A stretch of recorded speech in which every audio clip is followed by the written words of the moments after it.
ક્યારે વિચાર્યું છે કે દુનિયાના એક ખૂણામાં કોઈ નેતા કંઈક બોલે અને એની અસર સીધી આપણા પેટ્રોલના બિલ પર પડે? વેલ, અત્યારે ગ્લોબલ એનર્જી માર્કેટમાં બરાબર આવું જ કંઈક ચાલી રહ્યું છે. ચારે બાજુ છે બસ કન્ફ્યુઝન અને અનિશ્ચિતતા. તો સવાલ એ છે કે આ બધી ગ્લોબલ ઉથલપાથલની આપણા પર શું અસર થશે? શું પેટ્રોલ ડીઝલના ભાવ વધશે કે ઘટશે? કારણ કે આ એવો સવાલ છે ને જે સીધો જ આપણા ઘરના બજેટ સાથે જોડાયેલો છે. હવે આ બધી ચર્ચા શરૂ ક્યાંથી થઈ? તો એનું કારણ છે અમેરિકાના ભૂતપૂર્વ રાષ્ટ્રપતિ ડોનાલ્ડ ટ્રમ્પ. એમને મિડટર્મ ઇલેક્શન પહેલાં જ એક એવું નિવેદન આપ્યું કે બજારમાં હલચલ મચી ગઈ. એમણે પોતાના social media platform truth social પર આ વાત લખી. પણ કેમ વધશે કે કેમ ઘટશે એનું કોઈ કારણ નહીં, કોઈ લોજિક નહીં, બસ એક લાઈન. અને આનાથી થયું એવું કે બજારમાં સ્પષ્ટતા આવવાને બદલે કન્ફ્યુઝન 4 ગણું વધી ગયું.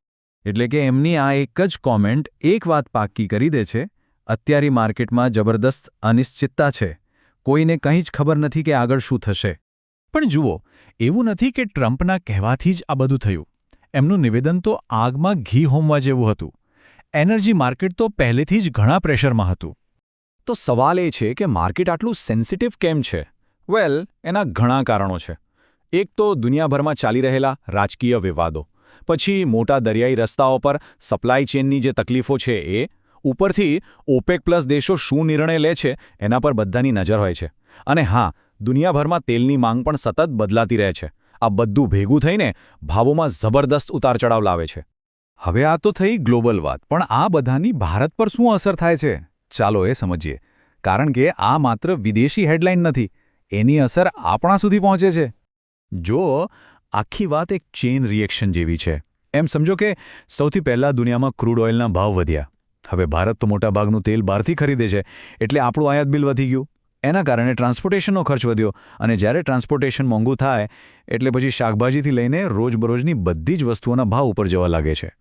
એટલે વાત સિમ્પલ છે. આ કોઈ વિદેશની હેડલાઇન નથી, પણ આપણા ઘરના બજેટની વાસ્તવિકતા છે. જે પણ ગ્લોબલ માર્કેટમાં થાય છે એની સીધી અસર આપણી થાળી અને આપણા ખિસ્સા પર પડે છે. તો છેલ્લે સવાલ એ જ ઊભો રહે છે કે આ રાજકારણ અને બજારની જે રમત ચાલી રહી છે એનો બોજ આપણા ખિસ્સા પર ક્યાં સુધી રહેશે? આનો જવાબ તો કદાચ કોઈની પાસે નથી, પણ એક વાત ચોક્કસ છે: આ ઘટનાઓ આપણને એ વિચારવા પર મજબૂર કરે છે કે દુનિયા કેટલી જોડાયેલી છે અને વૈશ્વિક નિર્ણયો આપણા રોજિંદા જીવન પર કેટલી ઊંડી અસર કરે છે.